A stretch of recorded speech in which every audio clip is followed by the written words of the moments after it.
Start. देश 'ਚ फैली करोना महामारी ਕਾਰਨ ਲੋਕਾਂ ਦਾ ਜੀਵਨ ਪ੍ਰਭਾਵਿਤ ਹੋਇਆ ਹੈ ਅਤੇ ਉਹਨਾਂ ਦੀ ਖਰੀਦ ਦੀ ਸਮਰੱਥਾ 'ਚ ਵੀ ਕਮੀ ਆਈ ਹੈ। ਡੰਡੀ ਕਰੋਨਾ ਦੀ ਦੂਜੀ ਲਹਿਰ ਨੇ ਸਰਕਾਰ ਅਤੇ ਰੇਟਿੰਗ ਏਜੰਸੀਆਂ ਨੂੰ ਦੇਸ਼ ਦੀ GDP ਨੂੰ ਲੈ ਕੇ ਲਗਾਏ ਜਾ ਰਹੇ ਮੁਲਾਂਕਣ 'ਚ ਕਮੀ ਕਰਨ ਨੂੰ ਮਜ਼ਬੂਤ ਕਰ ਦਿੱਤਾ ਹੈ। ਡੰਡੀ ਅਜਿਹੇ 'ਚ ਸਵਾਲ ਉਠਾਇਆ ਜਾ ਰਿਹਾ ਹੈ ਕਿ ਕੀ ਰਿਜ਼ਰਵ ਬੈਂਕ ਆਫ ਇੰਡੀਆ ਨੂੰ ਨਵੀਂ ਕਰੰਸੀ ਛਾਪ ਕੇ ਅਰਥ ਵਿਵਸਥਾ 'ਚ ਪਾਉਣੀ ਚਾਹੀਦੀ ਹੈ ਤਾਂ ਕਿ ਅਰਥ ਵਿਵਸਥਾ 'ਚ ਤੇਜ਼ੀ ਆ ਸਕੇ। ਡੰਡੀ ਆਓ ਜਾਣਨ ਦੀ ਕੋਸ਼ਿਸ਼ ਕਰਦੇ ਹਾਂ ਕਿ ਅਰਥ ਵਿਵਸਥਾ ਦੇ ਮਾਹਿਰ ਅਤੇ ਇੰਡਸਟਰੀ ਨਾਲ ਜੁੜੇ ਲੋਕਾਂ ਦੀ ਨਵੀਂ ਕਰੰਸੀ ਦੇ ਛਾਪਣ 'ਤੇ ਕੀ ਰਾਏ ਹੈ। ਡੰਡੀ ਰਿਜ਼ਰਵ ਬੈਂਕ ਦੇ ਸਾਬਕਾ ਗਵਰਨਰ ਸ਼੍ਰੀ ਰੰਗਾ ਰਾਜਨ ਦਾ ਮੰਨਣਾ ਹੈ ਕਿ ਇਸ 'ਚ ਕੋਈ ਦੋ ਰਾਏ ਨਹੀਂ ਹੈ ਕਿ ਅਰਥ ਵਿਵਸਥਾ 'ਚ ਰਫਤਾਰ ਲਿਆਉਣ ਲਈ ਸਰਕਾਰ ਦਾ ਖਰਚਾ ਉੱਚ ਪੱਧਰ 'ਤੇ ਹੋਣਾ ਚਾਹੀਦਾ ਹੈ। ਡੰਡੀ ਸਰਕਾਰ ਵੱਲੋਂ ਦਿੱਤਾ ਜਾਣ ਵਾਲਾ ਕੋਈ ਵੀ ਰਾਹਤ ਪੈਕੇਜ ਅਸਲ 'ਚ ਵਿੱਤੀ ਘਾਟੇ ਦੇ ਨਾਲ ਸੰਤੁਲਨ ਬਣਾ ਕੇ ਹੀ ਦਿੱਤਾ ਜਾਂਦਾ ਹੈ। ਡੰਡੀ ਸਰਕਾਰ ਦਾ ਇਸ ਸਾਲ ਦਾ ਬਜਟ 6.8% ਵਿੱਤੀ ਘਾਟੇ ਵੱਲ ਇਸ਼ਾਰਾ ਕਰਦਾ ਹੈ। ਡੰਡੀ ਇਸ ਤੋਂ ਇਲਾਵਾ ਸੂਬਿਆਂ ਦਾ ਵਿੱਤੀ ਘਾਟਾ 4% ਤੱਕ ਰਹਿਣ ਦਾ ਅਨੁਮਾਨ ਹੈ। ਡੰਡੀ ਜੇ ਅਸੀਂ ਕੇਂਦਰ ਅਤੇ ਸੂਬਾ ਸਰਕਾਰਾਂ ਦੇ ਵਿੱਤੀ ਘਾਟੇ ਨੂੰ ਮਿਲਾ ਲਈਏ ਤਾਂ ਇਹ GDP ਦਾ 10.8% ਬਣਦਾ ਹੈ। ਡੰਡੀ ਕਰੋਨਾ ਦੌਰਾਨ ਸਰਕਾਰ ਵੱਲੋਂ ਕੀਤੇ ਜਾਣ ਵਾਲੇ ਖਰਚੇ ਕਾਰਨ ਕੇਂਦਰ ਸਰਕਾਰ ਦਾ ਵਿੱਤੀ ਘਾਟਾ 6.8% ਦੀ ਥਾਂ 7.8% ਰਹਿ ਸਕਦਾ ਹੈ। ਡੰਡੀ ਸਰਕਾਰ ਨੇ 2021-22 'ਚ ਨਾਰਮਲ ਆਮਦਨ 14.4% ਰਹਿਣ ਦਾ ਅਨੁਮਾਨ ਲਗਾਇਆ ਹੈ। ਡੰਡੀ ਹਾਲਾਂਕਿ ਕਰੋਨਾ ਦੀ ਦੂਜੀ ਲਹਿਰ ਕਾਰਨ ਲੱਗੇ ਲਾਕਡਾਊਨ ਕਾਰਨ ਇਹ 13.8% ਰਹਿ ਸਕਦੀ ਹੈ। ਡੰਡੀ ਆਮਦਨ 'ਚ ਹੋਣ ਵਾਲੀ ਅਨੁਮਾਨਿਤ 1% ਦੀ ਕਮੀ ਨੂੰ ਪੂਰਾ ਕਰ ਸਕਣਾ ਮੁਸ਼ਕਲ ਲੱਗਦਾ ਹੈ। ਡੰਡੀ ਵਿੱਤੀ ਘਾਟੇ ਦੇ ਇੰਨਾ ਵੱਧ ਜਾਣ ਅਤੇ ਇਸ ਪੱਧਰ ਤੱਕ ਪਹੁੰਚਣ ਤੋਂ ਬਾਅਦ ਸਰਕਾਰ ਨੂੰ ਵੱਡੇ ਪੱਧਰ 'ਤੇ ਪੈਸਾ ਉਧਾਰ ਲੈਣਾ ਪਵੇਗਾ ਅਤੇ ਇਹ ਕੰਮ RBI ਦੀ ਮਦਦ ਨਾਲ ਕਰ ਸਕਦੀ ਹੈ। ਡੰਡੀ ਲਿਹਾਜ਼ਾ ਅਸਿੱਧੇ ਤਰੀਕੇ ਨਾਲ ਮਾਨੀਟਰੀ ਇਨਸਪੈਕਸ਼ਨ ਦਾ ਕੰਮ ਪਹਿਲਾਂ ਤੋਂ ਹੀ ਹੋ ਰਿਹਾ ਹੈ। ਡੰਡੀ ਰਿਜ਼ਰਵ ਬੈਂਕ ਆਫ ਇੰਡੀਆ ਕਈ ਤਰੀਕਿਆਂ ਨਾਲ ਅਰਥ ਵਿਵਸਥਾ 'ਚ ਨਗਦੀ ਪਾਉਣ ਦਾ ਕੰਮ ਕਰ ਰਹੀ ਹੈ। ਡੰਡੀ RBI ਵੱਲੋਂ ਕੀਤੀ ਜਾ ਰਹੀ ਮਦਦ ਦੇ ਦਮ 'ਤੇ ਸਰਕਾਰ ਵੱਡੀ ਮਾਤਰਾ 'ਚ ਪੈਸਾ ਖਰਚ ਕਰ ਰਹੀ ਹੈ ਅਤੇ ਇਸ ਖਰਚੇ ਦੇ ਮਹਿੰਗਾਈ 'ਤੇ ਪੈਣ ਵਾਲੇ ਪ੍ਰਭਾਵ ਨੂੰ RBI ਵੱਲੋਂ ਮਾਨੀਟਰ ਕੀਤੇ ਜਾਣ ਦੀ ਲੋੜ ਹੈ। ਡੰਡੀ ਦੇਸ਼ ਦੇ ਸਿਹਤ ਖੇਤਰਾਂ 'ਚ ਸਰਕਾਰ ਨੂੰ ਖਰਚ ਵਧਾਉਣ ਦੀ ਲੋੜ ਪਵੇਗੀ ਅਤੇ ਦੇਸ਼ 'ਚ ਲੋਕਾਂ ਨੂੰ ਕਰੋਨਾ ਦੀ ਵੈਕਸੀਨ ਲਗਾਉਣ ਲਈ ਵੀ ਫੰਡਜ਼ ਦੀ ਲੋੜ ਪਵੇਗੀ। ਡੰਡੀ ਕੇਂਦਰ ਸਰਕਾਰ ਨੇ ਦੇਸ਼ ਦੇ ਨਾਗਰਿਕਾਂ ਨੂੰ ਵੈਕਸੀਨ ਲਗਾਉਣ ਲਈ 35 ਲੱਖ ਕਰੋੜ ਰੁਪਏ ਦਾ ਬਜਟ ਰੱਖਿਆ ਹੈ। ਡੰਡੀ ਹਾਲਾਂਕਿ ਇਹ ਬਜਟ ਇਸ ਤੋਂ ਦੁੱਗਣਾ ਹੋ ਸਕਦਾ ਹੈ। ਡੰਡੀ ਸਰਕਾਰ ਨੂੰ ਭਵਿੱਖ 'ਚ ਕਰੀਬ 2 ਲੱਖ ਕਰੋੜ ਰੁਪਏ ਦੀ ਲੋੜ ਪੈ ਸਕਦੀ ਹੈ ਅਤੇ ਇਹ ਪੈਸਾ GDP ਦਾ 1% ਬਣਦਾ ਹੈ। ਡੈਂਡੀ ਅਜਿਹੀ ਸਥਿਤੀ 'ਚ ਸਰਕਾਰ ਨੂੰ ਆਪਣੇ ਕੁਝ ਖਰਚੇ ਸੀਮਤ ਕਰਨੇ ਪੈਣਗੇ ਅਤੇ ਯੋਜਨਾਵਾਂ ਦਾ ਪੈਸਾ ਸਿਹਤ ਖੇਤਰ 'ਚ ਲਗਾਉਣਾ ਪਵੇਗਾ। ਡੈਂਡੀ ਕਰੋਨਾ ਕਾਰਨ ਸਭ ਤੋਂ ਜ਼ਿਆਦਾ ਪ੍ਰਭਾਵਿਤ ਹੋਣ ਵਾਲੇ ਸੈਕਟਰਾਂ ਨੂੰ ਚਿੰਤਤ ਕਰਕੇ ਡਾਇਰੈਕਟ ਬੈਨੀਫਿਟ ਸਕੀਮ ਰਾਹੀਂ ਪੈਸਾ ਦਿੱਤਾ ਜਾ ਸਕਦਾ ਹੈ। ਡੈਂਡੀ ਉਂਝ ਤਾਂ ਦੁਨੀਆ ਭਰ ਵਿੱਚ ਜਦੋਂ ਅਤੇ ਜਿਸ ਤਰ੍ਹਾਂ ਬੈਂਕ ਹੋਂਦ ਵਿੱਚ ਆਏ ਉਹਨਾਂ ਦੇ ਨਾਲ ਹੀ ਘੁਟਾਲੇ ਵੀ ਚੱਲਦੇ ਰਹੇ ਹਨ। ਡੈਂਡੀ ਵੱਡੇ ਕਰਜ਼ਦਾਰਾਂ ਦੇ ਬੇਈਮਾਨ ਹੋਣ ਅਤੇ ਵਪਾਰ ਵਿੱਚ ਉਹਨਾਂ ਨੂੰ ਪਏ ਘਾਟੇ ਕਾਰਨ ਅਤੇ ਅਸਾਸੇ ਮੁੱਕ ਜਾਣ ਕਰਕੇ ਬੈਂਕਾਂ ਦੇ ਕਰਜ਼ੇ ਡੁੱਬਦੇ ਰਹੇ ਹਨ। ਡੈਂਡੀ ਭਾਰਤ ਵਿੱਚ ਵੀ ਅਜਿਹਾ ਕੁਝ ਹੀ ਹੁੰਦਾ ਰਿਹਾ ਹੈ। ਡੈਂਡੀ ਪਿਛਲੇ ਸਾਲ ਰਿਜ਼ਰਵ ਬੈਂਕ ਨੇ ਇਸ ਸੰਬੰਧੀ ਇੱਕ ਬੇਹੱਦ ਚੌਂਕਾਉਣ ਵਾਲਾ ਖੁਲਾਸਾ ਕੀਤਾ ਸੀ। ਡੈਂਡੀ ਪਿਛਲੇ ਲੰਮੇ ਸਮੇਂ ਤੋਂ ਅਤੇ ਸਮੇਂ-ਸਮੇਂ ਵੱਡੀਆਂ ਕੰਪਨੀਆਂ ਦੇ ਆਪੋ ਆਪਣੇ ਕਾਰਨਾਂ ਕਰਕੇ 50 ਦੇਣਦਾਰਾਂ ਡਿਫਾਲਟਰਾਂ ਦੇ 68,000 ਕਰੋੜ ਰੁਪਏ ਵੱਟੇ ਖਾਤੇ ਪਾਏ ਗਏ ਸਨ। ਡੈਂਡੀ ਚਾਹੇ ਇਹ ਕਰਜ਼ਾ ਜਾਣ ਬੁੱਝ ਕੇ ਨਾ ਚੁਕਾਇਆ ਗਿਆ ਹੋਵੇ, ਇਸ ਵਿੱਚ ਕਾਲੇ ਮਾਲੇ ਕੀਤੇ ਗਏ ਹੋਣ ਜਾਂ ਕੰਪਨੀਆਂ ਫੇਲ ਹੋ ਗਈਆਂ ਹੋਣ, ਵੱਡਾ ਸਮਾਂ ਬੀਤਣ ਤੋਂ ਬਾਅਦ ਹੁਣ ਇਸ ਪੈਸੇ ਨੂੰ ਡੁੱਬ ਗਿਆ ਮੰਨ ਲਿਆ ਗਿਆ ਹੈ। ਡੈਂਡੀ ਕਿਉਂਕਿ ਇਹਨਾਂ ਸੰਬੰਧੀ ਸੈਂਕੜੇ ਹੀ ਕੇਸ ਦਹਾਕਿਆਂ ਤੋਂ ਅਦਾਲਤਾਂ ਵਿੱਚ ਚੱਲਦੇ ਰਹੇ। ਡੈਂਡੀ ਕੰਪਨੀਆਂ ਦੀਆਂ ਰਹਿੰਦੀਆਂ ਜਾਇਦਾਦਾਂ ਆਦਿ ਨੂੰ ਕਬਜ਼ੇ ਵਿੱਚ ਲਿਆ ਜਾਂਦਾ ਰਿਹਾ ਹੈ। ਡੈਂਡੀ ਇਸ ਲਈ ਦੋਸ਼ੀਆਂ ਨੂੰ ਜੇਲ੍ਹਾਂ ਵਿੱਚ ਡੱਕਿਆ ਜਾਂਦਾ ਰਿਹਾ ਹੈ, ਪਰ ਅਖੀਰ ਇਹ ਪੈਸੇ ਵੱਟੇ ਖਾਤੇ ਪਾ ਦਿੱਤੇ ਗਏ। ਡੈਂਡੀ ਪਿਛਲੇ ਦਹਾਕਿਆਂ ਵਿੱਚ ਅਨੇਕਾਂ ਉਹਨਾਂ ਬਹੁਤ ਅਮੀਰਾਂ ਦੇ ਨਾਂ ਸਾਹਮਣੇ ਆਏ ਹਨ ਜੋ ਬਾਅਦ ਵਿੱਚ ਵੱਡੇ ਠੱਗ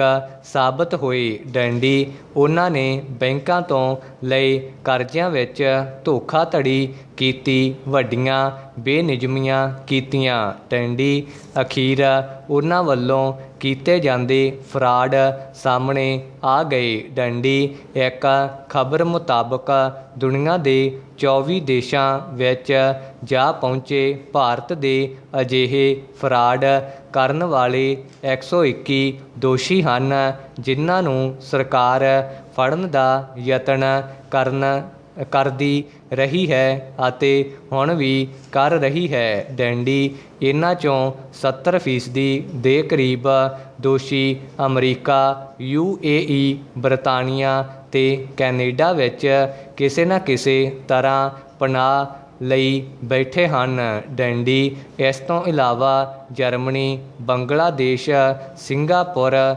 ਨੇਪਾਲ ਤੇ ਇਟਲੀ ਵਿੱਚ ਵੀ ਅਜਿਹੇ ਵਿਅਕਤੀਆਂ ਨੂੰ ਫੜਨ ਸੰਬੰਧੀ ਭਾਰਤ ਨੇ ਅਰਜ਼ੀਆਂ ਦਾਇਰ ਕੀਤੀਆਂ ਹੋਈਆਂ ਹਨ। ਡੈਂਡੀ ਪਿਛਲੇ ਦਿਨੀਂ ਇਹਨਾਂ 'ਚੋਂ ਵੱਡੇ ਨਾਵਾਂ ਨੀਰਵ ਮੋਦੀ, ਮੇਹੁਲ ਚੌਕਸੀ ਅਤੇ ਵਿਜੇ ਮਾਲਿਆ ਦੀ ਭਾਰਤ ਵਿੱਚ 9,371 ਕਰੋੜ ਦੀ ਜਾਇਦਾਦ ਨੂੰ ਸੰਬੰਧਿਤ ਬੈਂਕਾਂ ਨੂੰ ਤਬਦੀਲ ਕਰ ਦਿੱਤਾ ਗਿਆ ਹੈ। ਡੈਂਡੀ ਇਸ ਦੇ ਨਾਲ ਹੀ ਕਦੀ IPL ਮੈਚ ਸ਼ੁਰੂ ਕਰਨ ਵਾਲੇ ਅਤੇ ਮਨੀ ਲਾਂਡਰਿੰਗ ਦਾ ਦੋਸ਼ੀ ਲਲਿਤ ਮੋਦੀ ਵੀ ਪਿਛਲੇ 10 ਸਾਲਾਂ ਤੋਂ ਬਰਤਾਨੀਆ ਵਿੱਚ ਬੈਠਾ ਹੈ। ਡੈਂਡੀ ਵਿਜੇ ਮਾਲਿਆ ਨੇ ਭਾਰਤੀ ਸਟੇਟ ਬੈਂਕ ਦੀ ਅਗਵਾਈ ਵਿੱਚ ਬਣੇ ਕੰਸੋਰਟੀਅਮ ਬਹੁਤੇ ਬੈਂਕਾਂ ਦਾ ਰਲੇਵਾਂ ਤੋਂ 9,000 ਕਰੋੜ ਰੁਪਏ ਦਾ ਕਰਜ਼ਾ ਲਿਆ ਅਤੇ ਉਹ ਸਾਲ 2016 ਤੋਂ ਲੰਡਨ ਵਿੱਚ ਬੈਠਾ ਹੈ। ਡੈਂਡੀ ਹੀਰਿਆਂ ਦਾ ਵਪਾਰੀ ਨੀਰਵ ਮੋਦੀ ਅਤੇ ਉਸ ਦੇ ਚਾਚੇ ਮੇਹੁਲ ਚੌਕਸੀ ਨੇ ਦਰਜਨ ਦੇ ਕਰੀਬ ਬੈਂਕਾਂ ਨਾਲ 14,000 ਕਰੋੜ ਰੁਪਏ ਦੀ ਠੱਗੀ ਮਾਰੀ। ਡੈਂਡੀ ਮੇਹੁਲ ਚੌਕਸੀ ਨੇ ਇੱਕ ਬੇਨਾਮ ਜਿਹੇ ਟਾਪੂ ਦੇਸ਼ ਐਂਟੀਗੁਆ ਦੀ ਨਾਗਰਿਕਤਾ ਲੈ ਲਈ। ਡੈਂਡੀ ਨਿੱਤ ਦਿਨ ਉਸ ਸੰਬੰਧੀ ਖਬਰਾਂ ਮਿਲਦੀਆਂ ਰਹਿੰਦੀਆਂ ਹਨ। ਡੈਂਡੀ ਨੀਰਵ ਮੋਦੀ ਬਰਤਾਨੀਆ ਵਿੱਚ ਬੈਠਾ ਹੈ। ਡੈਂਡੀ ਉਸ ਦੀ ਹਵਾਲਗੀ ਲਈ ਭਾਰਤ ਵੱਲੋਂ ਲਗਾਤਾਰ ਦਬਾਅ ਪਾਇਆ ਜਾਂਦਾ ਰਿਹਾ ਹੈ। ਡੈਂਡੀ ਅਦਾਲਤਾਂ ਦੇ ਲੰਮੇ ਅਤੇ ਅਣਥੱਕ ਚੱਕਰਾਂ ਤੋਂ ਬਾਅਦ ਹੁਣ ਬਰਤਾਨੀਆ ਨੇ ਉਸ ਨੂੰ ਭਾਰਤ ਦੇ ਹਵਾਲੇ ਕਰਨ ਦੀ ਮਨਜ਼ੂਰੀ ਦੇ ਦਿੱਤੀ ਹੈ। ਡੈਂਡੀ